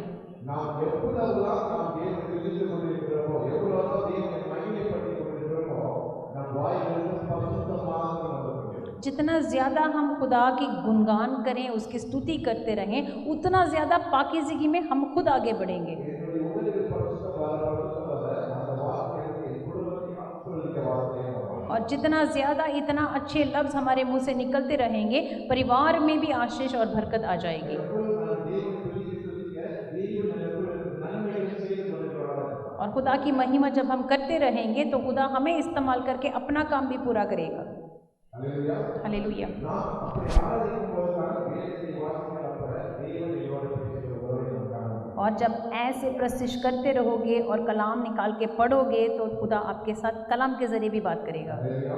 हालेलुया। அந்த உறவு வேண்டும் என்றால் ஒன்றே ஒன்று நாம் செய்ய வேண்டும். अगर ये रिश्ता आप चाहते हो तो एक ही काम करना है தேவன் உண்மையுள்ளவர். कि मेरा खुदा वफादार खुदा है, இருப்பவர் பெரியவர். मेरे अंदर जो खुदा मौजूद है वो बड़ा है। சகலத்தையும் ஆளுகிற தேவன் எனக்குள் இருக்கிறார். इस दुनिया के सरदार से भी बढ़ के मेरा खुदा मेरे अंदर है। முற்று மனதோடு நான் ஆராதிக்கிறேன். पूरे दिल से मैं उसका आराधना करूँगा। விசுவாசம் இருதயத்திலிருந்து வர வேண்டும். उस विश्वास को आप आपके दिल में लेके आएं। हालेलुया. हालेलुया।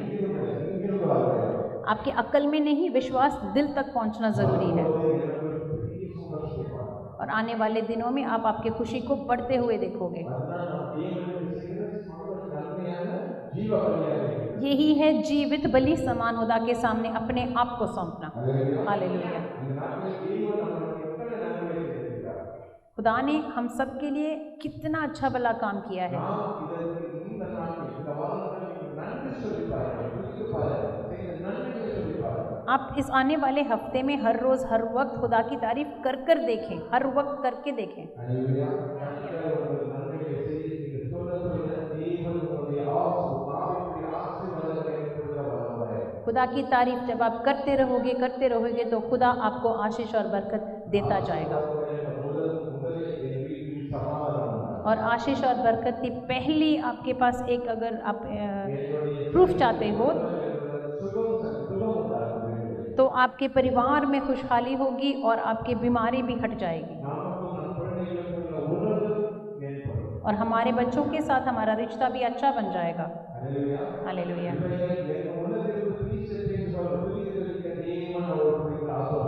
दिल से जितना ज़्यादा आप तारीफ करते रहोगे, खुदा उतना गहराई तक आपके साथ काम करेगा।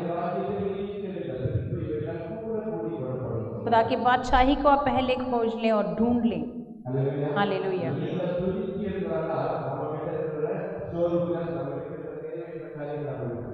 और आप जितना ज़्यादा खुदा की प्रस्तिश करते रहोगे, आपकी कमी कमज़ोरी सब आहिस्ता आहिस्ता मिट जाएगा। खड़ा होकर हम दुआ करेंगे।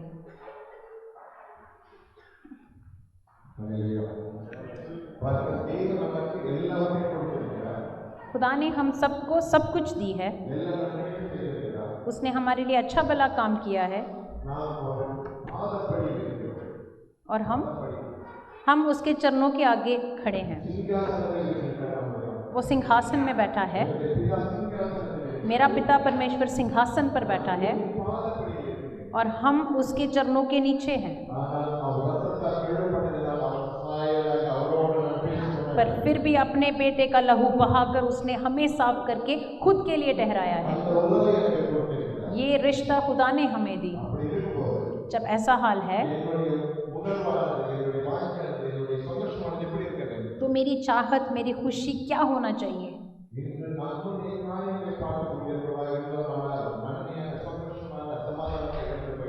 अगर हम खुद के लिए, अगर हम खुद कर्ज बनकर दुआ करेंगे तो उस खुशी को खो देंगे।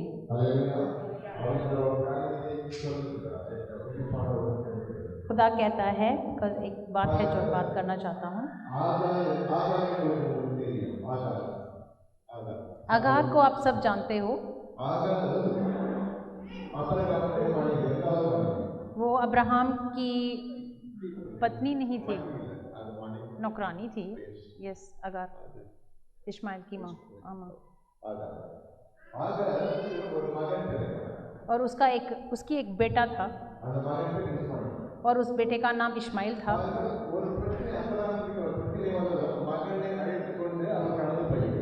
तो हम देखते हैं कि अब्राहम के साथ प्रॉब्लम आ गई थी उनके बेटे को लेकर। அங்கு தேவதூதன் பார்த்து சொல்கிறார், நீ போய் அபிரகாமுக்கும் அவன் மனைவிக்கும் கீழ்ப்படிந்து நட என்று சொல்கிறார். और वो बेटे को लेकर भाग गई, बट वहाँ पर खुदा फरिश्ते के साथ बात करता है अगार के साथ कि तू वापस जा और उसके अधीन रहे। அவர்கள் தவறுதான் செய்கிறார்கள், அவர் செய்யலைதான், ஆனாலும் நீ கீழ்ப்படிந்து நட என்று சொல்கிறார். हाँ, अब्राहम और सारा जो कर रहे थे वो सही नहीं था, बट फिर भी खुदा ने उसको कहा था तू वापस चल। சொல்கிறவர் கர்த்தர். किसने कहा? खुदा ने कहा। அவளுக்கும் தெரியும் அபிரகாம் இருந்ததினால் கர்த்தர் யார் என்றும் அவளுக்கும் தெரியும். और वो भी जानती थी कि खुदा कौन है, कि अब्राहम का खुदा है।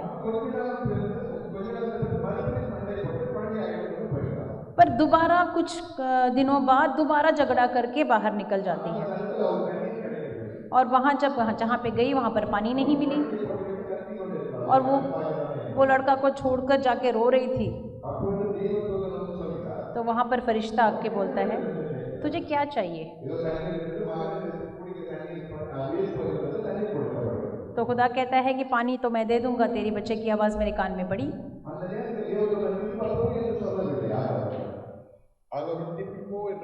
तो वहाँ पर फरिश्ता ने ये नहीं कहा कि तू वापस जा। ये क्यों नहीं कहा गया?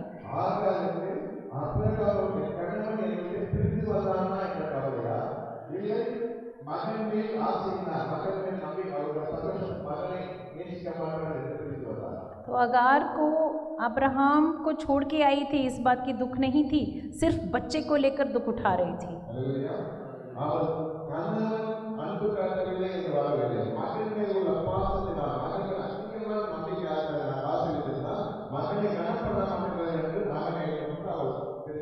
उसकी गुस्सा अब्राहम के ऊपर नहीं थी कि अब्राहम ने उसकी अच्छा देखभाल नहीं किया या ये नहीं किया। उसको गुस्सा सिर्फ इस बात की थी कि उसके बेटे की देखभाल ठीक से नहीं हो रही थी। तो खुदा क्या चाहता था?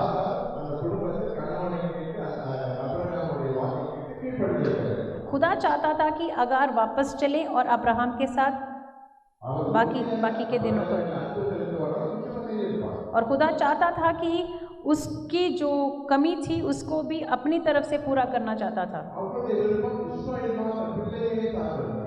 तो वो तो सिर्फ अपने बेटे के बारे में सोच रही थी।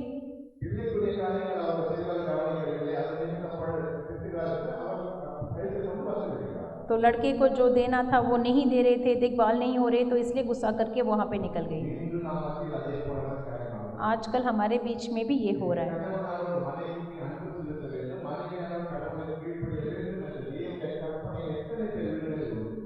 आप अपने परिवारों को परख कर देखें कि पत्नी के साथ प्यार से पेश आना है और पति के अधीन रहना है। कितने परिवारों में ये हो रहा है?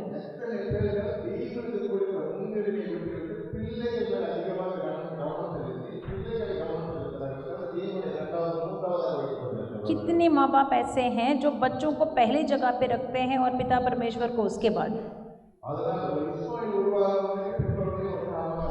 तो इस्माइल इसलिए पैदा हुआ है क्योंकि माँ बाप ऐसे हैं।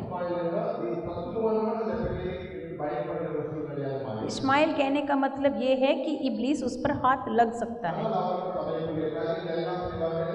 पर वो कलीसिया का काम करेंगे, रूहानी कलीसिया में रहेंगे, क्योंकि वो भी अब्राहम के संतान हैं। पर शैतान उनको इस्तेमाल करेगा। वैसे ही खुदा हम सब के साथ बात कर रहा है। क्या मेरे अंदर जो मौजूद है उस हिसाब से काम कर रहा हूँ, या खुदा जो चाहता है वो मैं करता हूँ? हालेलुया।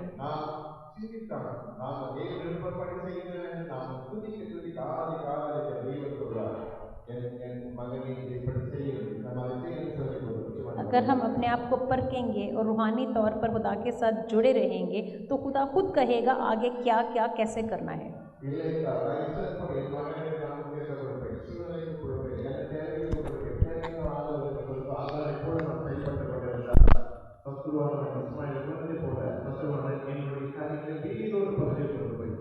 पर अगर हम चाहते हैं कि हम भी अगार जैसे करें, उसके हरकत करें और जैसा हमारे मन में लगे वैसे ही करते जाएंगे, तो जैसे उन दिनों में इस्माइल को शैतान ने इस्तेमाल करना शुरू किया, वैसे ही हमें भी शैतान इस्तेमाल करना शुरू करेगा। खुदा ने अपनी तरफ से हर बात को पूरी की, क्योंकि उसको आशीष मिली, हमें भी आशीष मिलती है। என்னுடையதெல்லாம் கர்த்தருடையது என்று நாம் விசுவாசிக்க வேண்டும். मेरा जो भी है सब कुछ खुदा का है, ये मेरा ईमान है। எல்லாவற்றையும் கர்த்தர் கொடுத்த கர்த்தரை நீ கொடுத்ததினால் உம்முடைய ஆசீர்வாதத்தை தாரும் என்று சொல்லப்படும் போது தேவனுடைய ஆசீர்வாதமாய் तो முடிப்பட்டது. हम कह सकते हैं कि सब कुछ तूने मुझे दी खुदाया, तुझे वापस मैं सब कुछ सौंप रहा हूँ। அந்த ஆசீர்வாதம் அபிரகாமின் ஆசீர்வாதங்களாக மாறும். और हमारी आशीष अब्राहम की आशीष समान होना பரலோகத்தின் चाहिए। ஆசீர்வாதங்களாக மாறும். और ये आशीष जो है संतान तक पहुंचेगी। நம் விருப்பத்தை படி செயல்படும்போது ஆகாரை குறித்து போல கடந்து போய்விடும். अगर हम खुद से करेंगे तो आगार जैसे कर जाएंगे। அதுவே இப்போது நாம் ஒருமனப்பட்டு ஜெபிக்க போகிறோம். तो अब दुआ करें अभी से। இதுவரை என் பிள்ளைகள், என் கணவன், என் சூழ்நிலை இதை வைத்து நான் முன் வைத்து விட்டேன். ஆண்டவரே இதை மன்னியும். आज तक मैंने मेरे पति या पत्नी या बच्चों को तेरे आगे रखा है, तो मुझे माफ कर। இன்று முதல் நான் உன்னை ஆராய்ச்சி துதிக்கிறவளாக இருப்பேன். உண்மையை நான் மகிமைப்படுவேன். நீ கொடுத்த ஆசீர்வாதத்துக்கு நன்றி சொல்றவளாக மாறுவேன். आज के बाद मैं तुझे आगे रखूंगा, तेरी प्रस्तुति करूंगा, तेरी महिमा करूंगा, तेरी तारीफ करूंगा। எனக்கு யாரும் கற்றுத்தரவில்லை. தகப்பனை நான் கனம் பண்ணுவது யாரும் கற்றுத்தரவில்லை. நான் எப்போதும் கனம் பண்ணுவேன். किसी और को आके मुझे ये सिखाने की जरूरत नहीं है। मेरे पिता की तारीफ करना मुझे खुद आना चाहिए। तू मुझे सिखा, मैं करता रहूंगा। இதோ நான் உண்மை அள்ளி கொண்டு வருகிறேன். मैं तेरे पास आना चाहता நீ हूँ, என்னை ஆசீர்வதியும். तू मुझे आशीष दे। சாயங்காலம் உருவாதற்கு முன்னமே நீ என்னை தேர்ந்து கொண்டீர். तूने मुझे मेरे माँ की कोख से ही चुन लिया है। என் எலும்புகள் உருவாதற்கு முன்னமே உன் கையில் கண்டது. मेरे शरीर बाहर निकलने से पहले ही तूने मुझे देख लिया இந்த है। பூமியில் நான் வரும்போது உமது வல்லமையினால் மகிமையினால் வந்தேன். और इस दुनिया में पैदा इसलिए हुआ कि तेरी महिमा की वसीला से। இதுவரை உமது கரத்தால் என்னை நீ ஆசீர்வதித்திருக்கிறீர். आज तक तूने अपने हाथों से मुझे आशीष दी। இனிமேலும் நீ ஆசீர்வதிக்க வல்லவராய். आगे भी आशीष तू ही मुझे देगा। என்னையும் என் பிள்ளைகள் குடும்பத்தையும் ஆசீர்வதிக்க வல்லவராய். मुझे और मेरे बच्चों और परिवार को भी तू ही आशीष दे இதுவரை सकता நான் है। உமக்கு நன்றி சொல்லவில்லை. आज तक मैंने तेरी शुक्रिया अदा नहीं இதுவரை की। நீ செய்த நன்மைகளுக்கு நான் நன்றி கூறவில்லை. आज तक तूने जो अच्छा भला काम मेरे लिए किया है, मैंने शुक्रिया अदा नहीं की। நீர் கொடுத்த ஆசீர்வாதத்துக்கு முக்கியத்தை கொடுத்து நான் உண்மை மாறுதற்காக மாட்டேன். सिर्फ तेरी आशीष को देखकर तुझे भूलने के लिए तू நீர் मुझे माफ எனக்கு कर। பிள்ளைகளை கொடுத்திருக்கிறீர். तूने मुझे बच्चे दिए हैं நான் உண்மை வாழ்ந்திருக்கிறேன். और मैंने तुझे भूल நீர் दिया। எனக்கு ஆசீர்வாதத்தை கொடுத்திருக்கிறீர். तूने मुझे आशीष दी, அதன் நிமித்தம் நான் உண்மை வாழ்ந்திருக்கிறேன். पर मैं तुझे भूल गया। எத்தனை நன்மைகளை செய்திருக்கிறீர். तूने मेरे लिए कितना अच्छा भला काम किया, அவைகளெல்லாம் நான் வாழ்ந்திருக்கிறேன். फिर भी मैं भूल गया। ஆனால் இப்போது அவைகளெல்லாம் மன்னிக்கிறேன். पर मैं आज सब याद करना चाहता हूँ। நீர் கொடுத்த நன்மைகளுக்காக நன்றி சொல்கிறேன். तेरे हर आशीष के लिए तुझे शुक्रिया अदा करना चाहता हूँ। இப்பொழுது நான் ஒவ்வொரு நாளும் நீ செய்த நன்மைகளை குறித்து நன்றி சொல்லி பாடுவேன். आज के बाद हर रोज तेरे हर काम के लिए मैं शुक्रिया अदा करता रहूँगा। எனக்கு முன்பாக நான் உண்மை வைக்கிறேன்.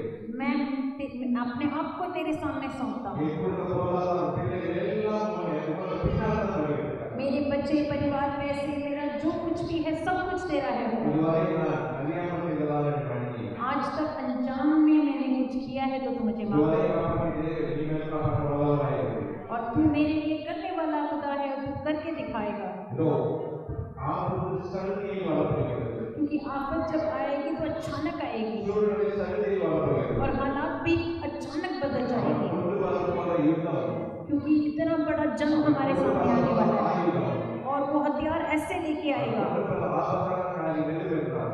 उसमें ऐसा कुछ बात है என் மனநிலையை அவர் மாற்றப் போகிறார்.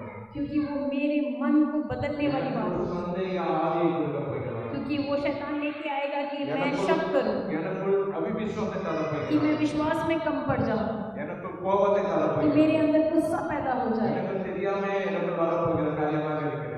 ये सब जो है, जो करने वाला है मेरे என் खिलाफ, சிந்தை மண்டலம் உமக்கென்று மாற வேண்டும். मेरे सोच को भी वो हाथ लगाने वाला है। சிந்தையை மாற்றுகிறார். तू मेरी सोच को बदल दे। ஆகவே நான் என்னை முழுமையாக என் சிந்தையை உமது கரங்களில் ஒப்புக்கொடுக்கிறேன். मैं पूरी तरीके से मेरे सोच को तेरे हाथ में सौंपता हूँ।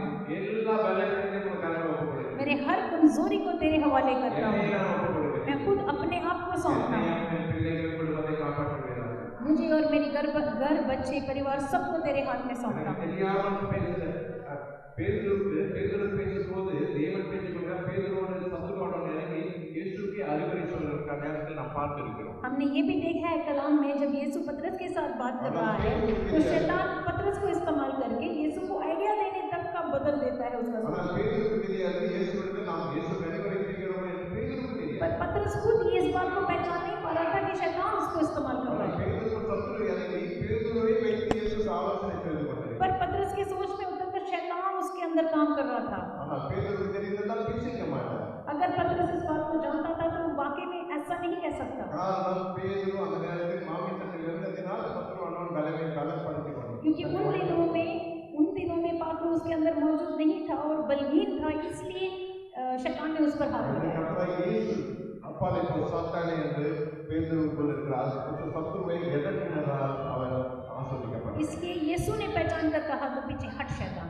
இன்று அதே போலதான் எனக்கு எந்த நேரத்தில் சத்துருவானவன் எனக்கு நமக்குள் சிந்தை மண்டலத்தை வைத்து குடும்பத்தை பிள்ளைகளை சூழலை குழப்பவான என்று நமக்கு தெரியாது. वैसे ही हम ये नहीं कह सकते हैं कि शैतान कैसे हमारे सोचों पर हाथ रखेगा, पता नहीं परिवार के बारे में हो सकता है या आपके पति पत्नी के बारे में हो सकता है। घर घर में ये बात होती है कि खुद तो नहीं जानते बट गुस्सा करते रहते हैं, खुद तो नहीं जानते हैं बट कलीसिया में वो प्रॉब्लम लेके आते हैं।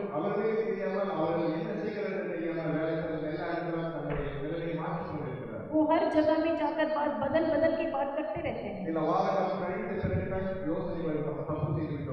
कुछ हफ्तों बाद उनको एहसास होती है कि हमसे गलती हुई।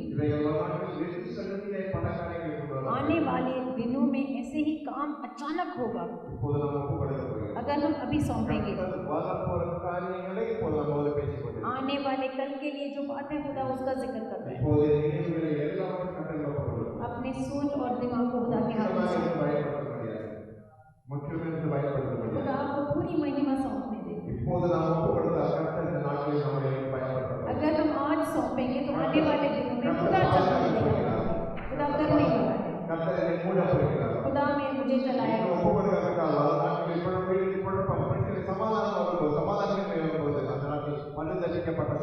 अगर आप आज नहीं सौंपोगे तो आने वाले दिनों में आप उन हालातों से गुजर नहीं पाओगे। हमारे प्यार अपने आप को सौंपेंगे, अपने आप को सौंपेंगे।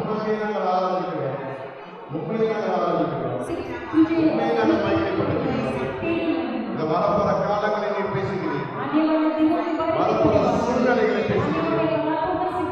வரப்போற வீடுகள் குழப்பத்தை பேசுகிறீர், எங்கள் வீடுகள் வரப்போற ஆபத்துகளை பேசிக் கொண்டிருக்கிறீர். சத்துருவானவன் எங்களை கொண்டே பிரச்சனை செய்ய போகிறார், எங்களை கொண்டுதான் பிரச்சனை வரப்போகிறது, எங்களை கொண்டுதான் குழப்பம் ஏற்பட போகிறது, எங்களை கொண்டுதான் ஆபத்து ஏற்பட போகிறது. அதனை எங்களை போல ஒப்பு கொடுக்கிறோம், எங்களை மூடி மறைத்து கொள்கிறார், எங்களை மூடி கொள்கிறார், எங்களை பாதுகாத்துக்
பாருங்கள், கோவிலில் வந்திருக்கும் போது அந்த கோவிலுடைய இன்ஃபெக்ஷன் அப்போட்டதினால் நம்ம கோவிலுக்குள்ள தப்பிக்கிறோம்.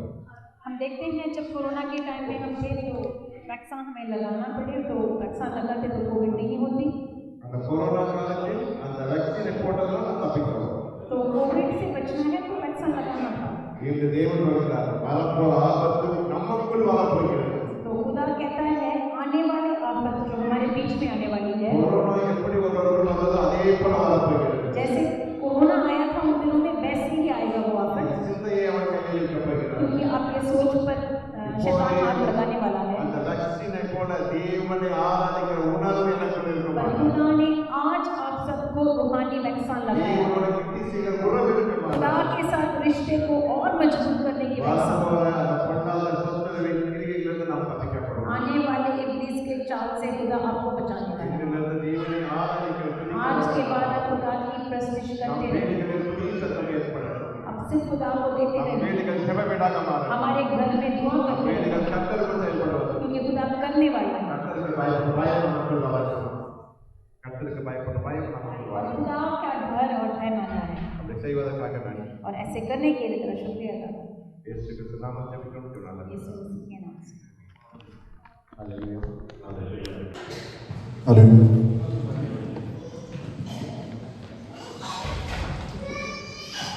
हम पहला कुरिन्थियों उसका 11 बाब उसकी 3 आयत में से पढ़ेंगे, क्योंकि ये बात मुझे प्रभु से पहुंची और मैंने तुम्हें भी पहुंचा दी कि प्रभु यीशु ने जिस रात वह पकड़वाया गया रोटी ली और धन्यवाद करके उसे तोड़ी और कहा, ये मेरी देह है जो तुम्हारे लिए है, मेरे स्मरण के लिए यही किया करो। इसी रीति से उसने ब्यारी के पीछे कटोरा भी लिया और कहा, ये कटोरा मेरे लहू में नहीं बाचा है, जब कभी पियो तो मेरे स्मरण के लिए यही किया करो। क्योंकि जब कभी तुम ये रोटी खाते और इस कटोरे में से पीते हो तो प्रभु की मृत्यु को जब तक वह न आए प्रचार करते हो। इसलिए जो कोई अनुचित रीति से प्रभु की रोटी खाए या उसके कटोरे में से पिए वह प्रभु की देह और लहू का अपराधी ठहरेगा। इसलिए मनुष्य अपने आप को जांच ले और इसी रीति से इस रोटी में से खाए और इस कटोरे में से पिए, क्योंकि जो खाते पीते समय प्रभु की देह को ना पहचाने वह इस खाने और पीने से अपने ऊपर दंड लाता है। इसी कारण तुम में बहुत से लेबर और रोगी हैं और बहुत से सो भी गए। यदि हम अपने आप को जांचते तो दंड पाते। आमीन। The Lord Jesus, the same like this, was betrayed to have bread. And then given thanks, he break it and said, take, eat, this is my body. This is take, which is broken for you. This do, remember of me. After the same manner, he took the cup. When he had supped, said, this cup in the New Testament my blood. This do is of me. Do it, remember of me.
Beloved Father, 2000 years before, we made the New Testament in the blood and flesh.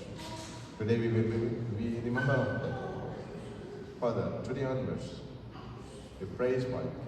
Our God will be fulfilled in your praise and worship. So give full honor to you. Praise forgive. We are not remembered in positive. We submitted everything to you in time. Thank you, Father. We pray in the name of Jesus.